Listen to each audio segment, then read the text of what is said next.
Well, welcome once again. This is the Doctor of Digital podcast. Purpose of the show is to transform your business in life with education and inspiration. I introduce busy people to trends in ideas, technology, and improving your life by highlighting people you should know. What does it take to build a legacy in the world of corporate photography? Join me as I sit down with Lesle Lane, founder of Studio 13, to explore the secrets behind her family's multi generational business. With over 3 decades of experience in the industry, Leslie has honed her skills as a photographer and leader, earning her MBA from Indiana Wesleyan and serving on the Alumni Board at her alma mater, Butler University. Leslie's extensive experience in corporate image making has equipped her with the expertise to deliver high quality assets that support her clients' brand strategies. With a diverse team of photographers and associates, Studio 13 has built a reputation for excellence, accuracy, and brand transparency. As we dive into our conversation, Leslie will share her insights on what sets her company apart and how she approaches collaboration with clients to elevate the custom photography experience. During this episode, we'll do a deep dive into the changes and hot topics of photography and the biggest challenges. I will leverage the expertise of my guest and how to navigate the unique dynamics of the field. By the end of this episode, you'll be better equipped to know what to do, and I encourage you to contact my guest, Lesle Lane, founder and CEO of Studio 13. With that, I want to welcome Leslie to the program. How are you today? I'm doing great. Thanks so much for having me today. You bet. So I appreciate you taking out some time for a busy schedule and very curious about this as well. It's multi-generational. So if you could tell us a little bit about photography and how you got into this field. Well, as I said, three generations of photographers. My grandparents were portrait wedding photographers. My Wow. father, my stepmother, my stepfather, and my mother, all photographers. And so it was kind of bred in me that I was probably going to do this. I Sure. had a camera in my hand by the time I was 6 years old. And the problem came in that my stepfather, who is the person that started this incantation of the business, didn't think women could really be commercial photographers because it's Oh, something that men do. And so I did not like portrait wedding photography at all. And he just had it set in his mind that we were going to corner the market in Indianapolis and I was going to do the portrait wedding and he was going to do the corporate work. And wow. I just would not follow suit with that. And so very early on, I knew that the assignment type of photography was what I really wanted to do. And unfortunately, tragedy struck, and my stepfather was taken out of the business after having multiple strokes. And so at Mm. 21 years old, I took over his business and have worked in this industry since I was in my early 20s, and then working to change with everything that's happened in the industry and to get where I am today, which is a little bit different than what it was back then, but Sure. still serving a lot of the community in Indianapolis and really around the country. Yeah, it's fascinating because photography has really changed a lot. So, I mean, I'm not a photographer, but I've seen this myself. And I'll give you an example. So, when I was a kid, many, many years ago, a camera was even sort of hard to have and to get because most people didn't have them. And of course, we're living in an age where everybody's got them with digital and iPhones and what have you. So I'm curious, what could you address this whole issue of the changes that have taken place? Because there's enormous things that have changed with photography over the years. Sure. I mean, it has been an amazing time to be in the field. I'm very fortunate that my parents and grandparents were both pioneers in the industry, so change didn't really bother me. In fact, I think I was young enough to just be dumb enough to think I could do just about anything. And so when digital really was coming into being, I Yeah. wasn't afraid. Commercial photography has always been going digital. So even when you shot a piece of film, it would be scanned so that it could be printed. And so that transition was very natural for me that we were going to change digital. What really struck a little bit harder than just changing from film to digital was the accessibility you're talking about for people to have cameras. Right. And Eastman Kodak always said they wanted everybody in the world to have a camera. Well, now they do, and Eastman Kodak's not here. So Yeah. Right. it's very Exactly. different.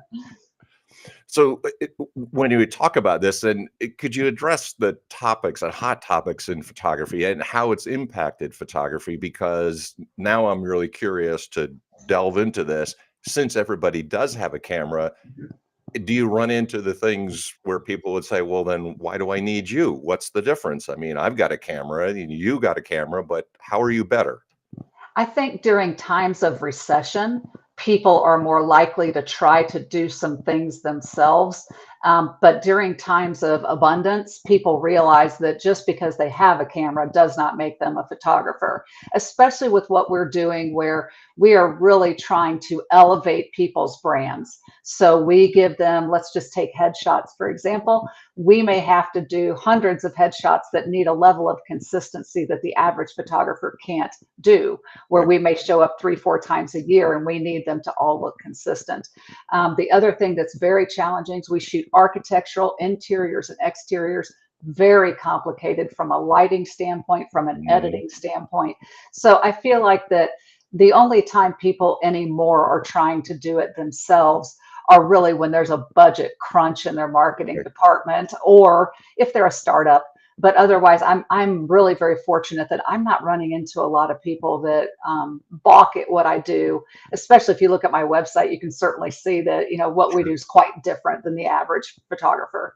Yeah, there's no question about it. So it's like I defer and obviously see that. And the person who's thinking, and the business person who's thinking correctly should realize the tremendous advantages because yeah, I can snap pictures, but they're no good, right? Basically, when it comes to quality. Can you talk about how you work with businesses and what advantages there are? Because kind of one of the things about what you're doing is branding. I think that's really critical for a business. It really is. And we come in partnership with whether they've got an internal marketing department, whether they're using an ad agency on the outside. We're just one element of their brand strategy. And so our job is to push that through the images. So we added this year drone work. We added a little bit of light video, not Right. anything that's a production, but let's just say for one of my architects, they want a walkthrough of the building.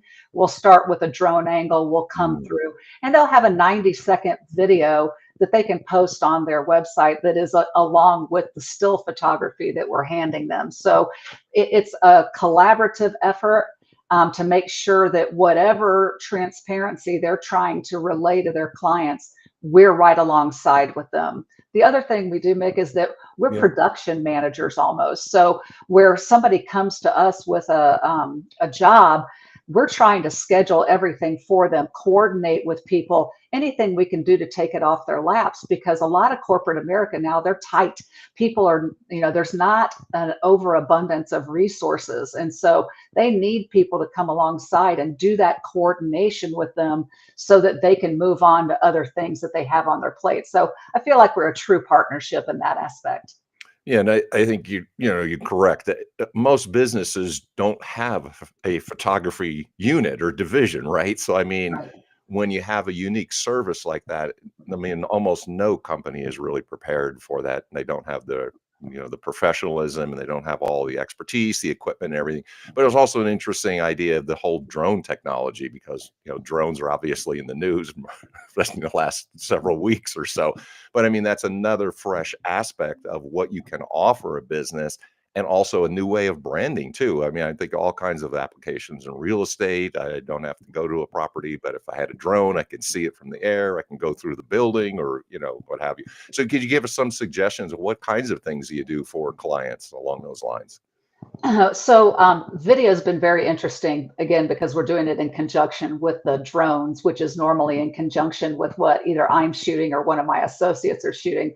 But just one of the most exciting jobs for that part of our business we've done was that the city of Brownsburg over on the other side of Indianapolis had a festival, like a Christmas festival at See. sunset with a parade and Christmas villages. And we came in and we did both stills and video and drone to show all the townspeople enjoying that festival that then they can push out for advertising the other events that they have in their town. Just trying to draw people into towns by showing them how much fun it is. So that's just one service along with the event still photography.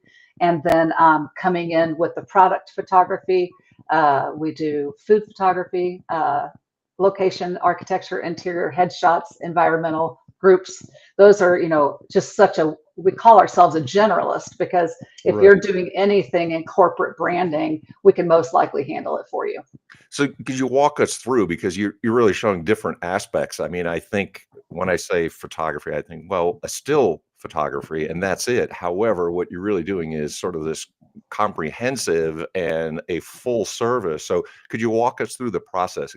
Company comes to you, said, okay, we have this idea. How do you transition them into saying, this is how we're going to best present your company? Sure. As long as it's not a ad. So like if somebody wants a commercial where they need a video production of a commercial, we're probably not the right fit for them. If Okay. they're just looking to add light video to their stills or drone work to their building, that's a perfect fit for us. So we don't pretend to compete with the big video production houses. We're just trying to add services to their branding that promote it. So if they come to us and they say, hey, we'd like a 90-second reel of our event that's just going to give us a recap, we want to put it on our website along with the still photographs, that's a great step for us. We're competitive from a price standpoint. And the fact that they don't have to call two vendors for their video and their stills, that really gives us a leg up, especially if we have a company come to us and say, we need headshots, architecturals, and event photography. I've got 3 different associates that can shoot all that, because people are wound for time. They do not have time to Mhm. go looking for a vendor for headshots, a vendor for event photography, and a vendor for drone work. So it's really all about just serving our clients to the best of our ability. And, the advantage of just in general photography is visuals, right? So, I mean, if you think of almost any visual application, I could talk all day and describe something, but, the phrase "a picture is worth 1,000 words." Just show me a picture of something and I'll get it. I think that's the advantage for clients. Absolutely. Even some of our larger shots that we've done. So let's take, like we did a stadium in Cincinnati. We've done our local stadium here where they're trying to sell suites. They need to sell those suites. Well, you might get a company that's not even based out of Indianapolis or Cincinnati. So they have those photographs and sometimes those video walkthrough tours that make it so that they can sell those suites without the client being present. And I was curious then, is this more or less local to your area? Like, how far geographically would you reach? Do you have to be in your area or do you stretch a little bit, or where would people be able to work with you? Well, we go all over the country. Okay. So I'll be in Denver in January. I'll be in Miami in February. And these are companies that want a level of consistency. So we're going out for different sales team meetings. And they want to put me in each of these meetings across the country so that all of the photographs all look the same. They just don't want them to look different. And so that would be the reason why we would reach a more national level, is to give that level of consistency that our clients require. Yeah, that's what I was curious about, because if you might be limited to one area, but you're not really, because you can show, and a company has things throughout the year, so there's a level of that consistency. It's going to have the same look to it because it's the same people doing it, and so you can really have consistent branding as well. Absolutely. So, how long has the company been around? Because you had several generations, and where are we going with this? Like, how is it going to continue? So my father's business, my stepfather's business, was started back in the 40s. And so even though the name's not the same, the incantation of how this business is run, corporate photography, is the same. So Studio 13's only been around for about 15 years. I had to go through a rebrand due to a small little divorce problem. And so we started that about 15 years ago, but it's really just a continuance of my stepfather's business. And where are we going in the future? Well, I feel like that the area of photography has changed again, because so many workers don't want to run a business. They want to just be a photographer. And so they want to take pictures, and that's great, but there's so much more that goes into it. There's the networking, and then there's the business development, and there's bookkeeping and accounting and editing, all these things that go into delivering not only consistent brand of images, but also on time and efficiently. And so what I've done is I've leaned into that gig economy, and I've started bringing on these associate shooters where the generations prior to me were W-2 employees, salaried. Now all of my people are contract. I even have administrators and editors and social media people that are all on contract with me so that they can live the life they want. And I feel like, this next generation of people, I really am fond of what they're thinking, which is balance. I don't want to work that hard. And so I'm leaning into that. I'm also keeping my eye on AI. I'm keeping what is going to happen with this, where is it going? And as a pioneering family, I'm not afraid of that either. I hope I can make that into a tool as we see what's going to progress. What can it do for my business to either make me more efficient or establish a new look and style? So I think it's really exciting what's happening in the industry, especially the corporate side. I'm excited about the future. I didn't think of this previously, but that's an interesting topic, and I was not aware of what sort of impact AI has on photography. Maybe you could elaborate a little bit out. That's kind of interesting concept. Sure. So Photoshop has always had an element of AI in it. So we've been able to circle an object and remove it for 10 years. It's just that it's getting better. So what the software can produce is getting better. It's getting faster, where you can literally, like I had a brick wall one time that had a sign on it, and they wanted the sign off. And bricks are hard to do editing on. Right. And AI just took right care of it, took that sign right out, and it was like the sign never existed. So again, it's pushing us to be more efficient. It's pushing us to do things better than maybe a person could do in that circumstance. Hmm. Now, I was talking to a friend of mine that is in an ad agency, and she said, Leslie, AI doesn't have a soul.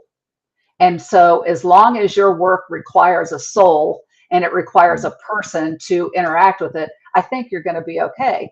Well, we can't really hide our head in the sand too much. We really need to be open to what it has to offer. Can it create images without a human? Right now, you can tell the difference. Right now, when it's not real. And I think that my clients, particularly because that transparency is so important to their clients. I work with lawyers, I work with doctors, I work with investment advisors. They're going to want original imagery because they Yeah. don't want that fakeness to be in front of their clients. So again, I think it's exciting. I think there's a lot going on that I need to keep my eyes on. But for now, I'm hopeful it will be another tool and another transition in the industry. Yeah, I got very innovative frame of mind there. That's what it seems like. Another aspect I hadn't thought about, so I thought it was an interesting thing to consider the gig economy and the people that. So the business itself has changed. So you're pretty adaptable when it comes down to saying that this is a new way of doing business. However, I'm going to roll with the punches and incorporate those folks in here. Maybe you could talk a little bit about that as well. I'm curious. Absolutely. What this allows me to do is I've chosen specific photographers that have specialties, some of them that are specialties I don't have. So I don't shoot events. I'm not good at it and I don't like it. And so I brought on people now that we are getting a lot of event photography, and I'm passing it on to my associates who love that kind of work. It brings them joy. And so it's just a way for me to reach out to photographers and say, hey, I've got the clients. I've been working in this industry for a long time. Come alongside me and Hmm. I'll bring you work, and then you shoot the jobs for Right. me. I'm only one person. I am running a business here with 9 associates on my team. I have to deal with all the editing, even though I don't do it myself. I have to run it through my business, the accounting, the bookkeeping, the payroll. And Mhm. so sometimes I'm too busy to take on a specific job. And so I have a book of business basically where I have written out policies and procedures and standard operating practices so that my associates can take that on location and pretty much replicate what I do. I have it down to the f-stops and the lens selections and everything, so that if I can't make it, or let's say I get sick, I mean, as a sole proprietor, you got to have backup. And now for the first time in my career, I've got a great team of people to back me up. And just out of curiosity, now that I'm thinking about it, because it's really a fresh approach, which I appreciate. Could you go global with this? Because it seems like, well, you might find people in other countries and other places. I mean, you're not going to Thailand, but I mean, there may be really good qualified people that are in Thailand or somewhere else. You sound just like my husband. That's exactly what he's thinking. He's like, I Okay. think this is scalable. He said, I think that this is repeatable, the way that I'm putting Yeah. together these, they're just books of business. This is how I handle this book of business. Mhm. Here's how I quote it. The jobs where I'm traveling, we've got to deal with hotels and airfare and, Yeah. shipping my gear around the country. And so all of that is set up as a practice. And so, yes, I'm hopeful that it will continue to scale Okay. and grow. Interesting. So kind of like it's really fresh that I'm kind of excited because it's gotten me think about something I hadn't thought about before. Could you provide some actionable tips? In other words, talk to us about why a business should be engaging in this and if they haven't, and what sort of tips would you recommend? So another photographer doing this, or why people should hire me? Yeah, it's like kind of the both. Like, why? I mean, plug yourself. Like, Yeah, yeah. So I think if somebody wanted to do business like me, let's just yeah. start with that. It would certainly take somebody that had been invested in the industry and in their community for quite some time, Mhm. because this all came out of a mother of necessity. So two things happened in my life. I lost my longtime assistant who helped me take over my dad's business. She passed away unexpectedly. And then the other thing that happened is I became full. So my schedule was full. And so there became a need to reach out and to start bringing people under my umbrella. Yeah. Um, as far as doing business with me, it's going to sound so corny, Mick, so I apologize for saying this, but I'm in the business of photography. I'm not just a photographer. And that's kind of a big shift that's happening right now in the industry is Mm. people just don't follow through. They don't. I email my clients once every 6 weeks to see if they have any new business. I'm meeting them at their networking sites where they are. I'm watching them on social media to see if they are having a rebrand. That's a great time to do new photography. Have they Mhm. moved into a new facility? I'm one step ahead of I them, see. thinking about what they need, sometimes before they even think about it.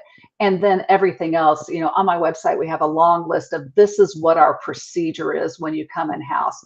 Quotes get given within 24 hours. Do you need a location scout? All the things that go all the way through delivery of images and then invoicing, it's all done by the book. And so for me, that's a big thing about Studio 13. We are a business of photographers who come alongside you and take as much off your plate as we can so that you can go do the other things that you need to do. Well, this is going to sound corny as well too, but I find it very innovative and very exciting the way that you're presenting photography as something that people have not necessarily thought of or all of its applications. So I kind of applaud you for that. Kudos for you. Now, a person has heard all these things, the great things that you've done, the hot topics, the changes, and all those things. Could you tell us how do they reach out to you? How do they get a hold of you? Sure. So studio13online.com. So we do have the online at the bottom of it. That's our website. There is a contact us page at the end. You can email me directly. I'm the one that receives those. You can also reach me on LinkedIn, Facebook, and Instagram, Okay. Studio 13 on all three. And then also my name, Lesle Lane, Lesle. It is spelled odd, Lesle Lane. And you can reach me on all three of those platforms, and I'd be happy to talk to people. Awesome. Leslie, thank you so much for taking out some time for your busy schedule and telling people about this wonderful world of photography and all of its applications that I be honest and authentic, I hadn't necessarily thought of, but it's very interesting to talk to you and find out all the great things that are happening in your field. Thank you for being my guest today. Thank you for having me. Such a pleasure. Likewise. Well, thank you so much. And hopefully you got as much learning as I did because got surprised. I learned something new, which is really terrific and awesome to do. I'd like to thank anybody who has been listening. You have a lot of choices in life. Also like to thank the supporters of the program, that is the publishers of both Burning America and On Track, Ian Hunter, for the support of the program. If you like what you're hearing, make sure that you share, positively review, and share everywhere on social media. You got a lot of choices. I appreciate any support. I am the idea to author coach, guiding your journey from draft to best-selling author. I help people people publish books. I help people sell more books. So if you like what you're hearing, reach out to me. I'm free on Facebook. Like to talk to you, have a conversation. In any case, thanks for choosing the Doctor of Digital podcast. Until the next exciting episode, thanks for being my guest today, Deus Volt.